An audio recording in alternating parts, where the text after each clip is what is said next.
Hello friends and welcome back to my YouTube channel rising learning king star, जहां मस्ती से पढ़ाएंगे और आप मस्ती से पढ़ेंगे। आई होप कि आपको पार्ट सेकेंड अच्छा लगा होगा और समझ में भी आया होगा।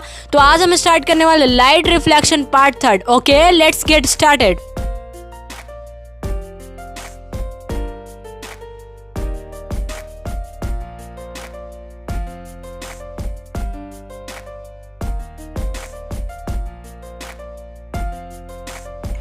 What is mirror? मिरर क्या होता है? जिसमें आप अपनी सुंदर सी शक्ल देखते हो ना 40 से 50 बार दिन भर में, उसी को हम मिरर।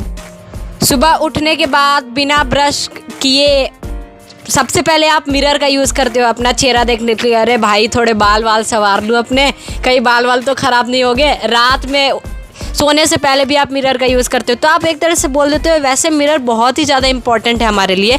रोटी कपड़ा मकान के साथ साथ मिरर का भी होना बहुत ही ज़रूरी होता है भाई। इस चैप्टर के अंदर हम दो टाइप के मिरर के बारे में बात करने वाले हैं। पहला है प्लेन मिरर, दूसरा है स्फेरिकल मिरर। ओके, हम स्टार्ट करेंगे प्लेन मिरर से। प्लेन मिरर होता क्या है आप समझ गए होंगे। जिसका रिफ्लेक्टिंग सरफेस प्लेन होता है उसे हम बोलते हैं plane mirror. Friends, properties of a plane mirror is very important. Exam time में पूछता भी है that what are the different properties of a plane mirror, या फिर क्वेश्चन को ऐसे भी पूछ सकते हैं that what are the different properties image formed by a plane mirror. Okay, तो आपको ध्यान से सुनना है। पहली प्रॉपर्टी है प्लेन मिरर की that image is always virtual and erect. Okay, image is of the same size, मतलब जितना आपका साइज है उतना मिरर में आपका इमेज का भी साइज दिखेगा। मतलब अगर आप 7 फुट के हो तो 7 फुट के ही दिखोगे, 6 फुट के नहीं हो जाओगे, या फिर 5 फुट के नहीं हो जाएगा, 8 फुट के नहीं हो जाओगे। ठीक है, image is of the same size. Okay, और image and object are equidistance from mirror, यानी जितना डिस्टेंस मेरे और मिरर के बीच होगा उतना ही डिस्टेंस इमेज और मिरर के बीच होगा।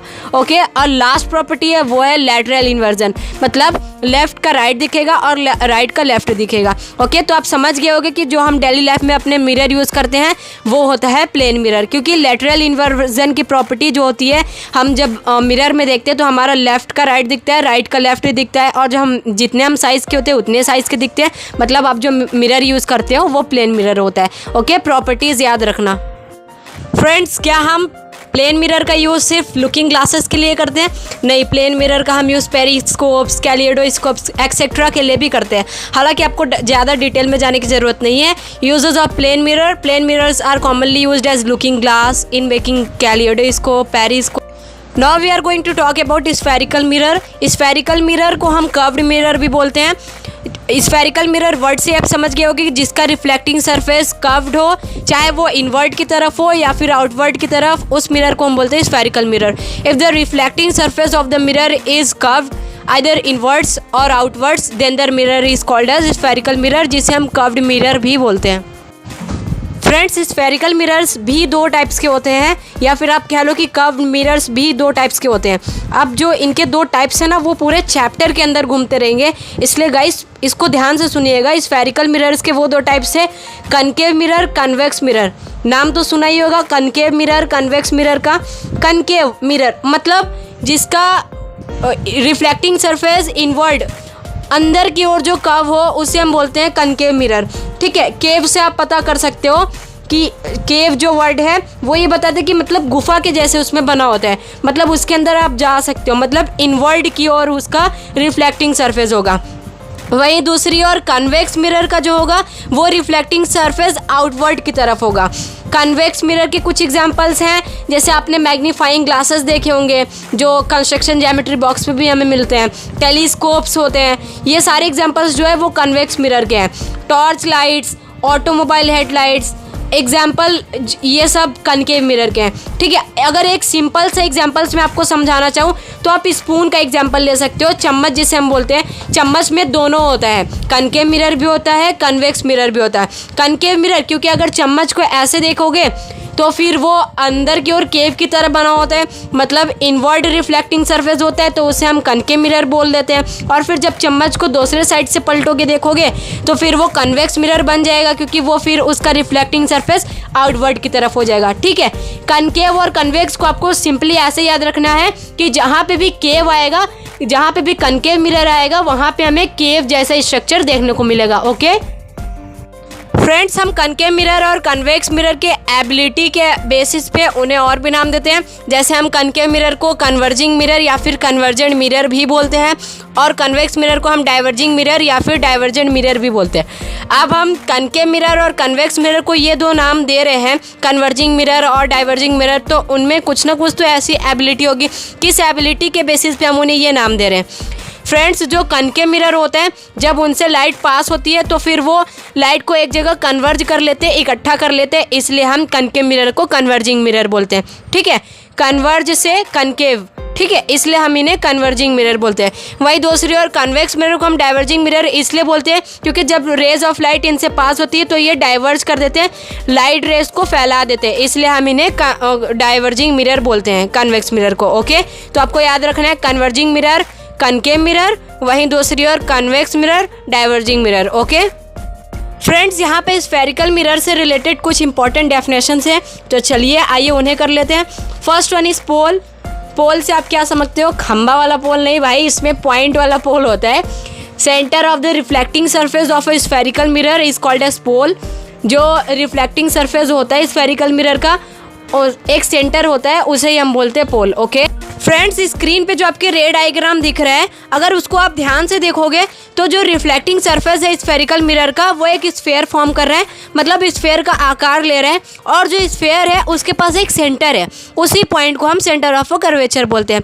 ठीक है, the reflecting surface of a spherical mirror forms a part of a sphere, and now this sphere has a center, and this point is called as a center of curvature. Okay, and now the next is radius of a curvature, which is represented by capital R. Okay, sphere का जो radius है, ठीक है, reflecting surface का वो एक part है, उसे ही हम बोलते हैं radius of a curvature. Okay, the radius of the sphere of which the reflecting surface is a part called as radius of.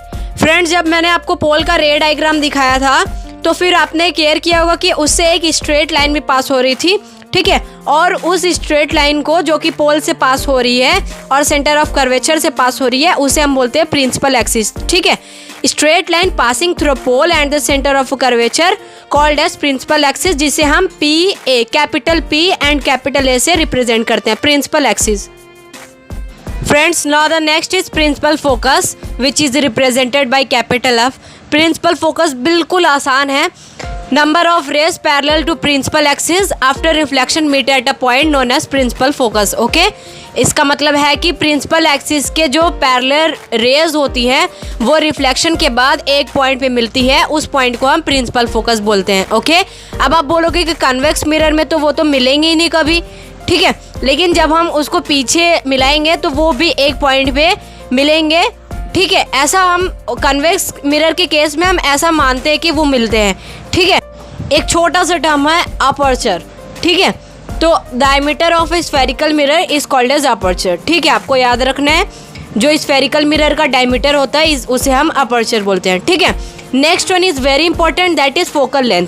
अब फोकल लेंथ क्या होता है, नाम तो आपने सुना ही होगा, जिसको हम रिप्रेजेंट स्मॉल एफ से करते हैं। ठीक है, याद रखना, प्रिंसिपल फोकस को हम कैपिटल एफ से रिप्रेजेंट करते हैं, लेकिन यहाँ पे हम फोकल लेंथ को स्मॉल एफ से रिप्रेजेंट करते हैं। ठीक है, the distance between the pole and the principal focus of the spherical mirror is called as the focus. इसका मतलब है कि जो पोल और प्रिंसिपल फोकस के बीच का डिस्टेंस होगा उसे हम बोलते हैं फोकल लेंथ। ठीक है, F equals to R by 2।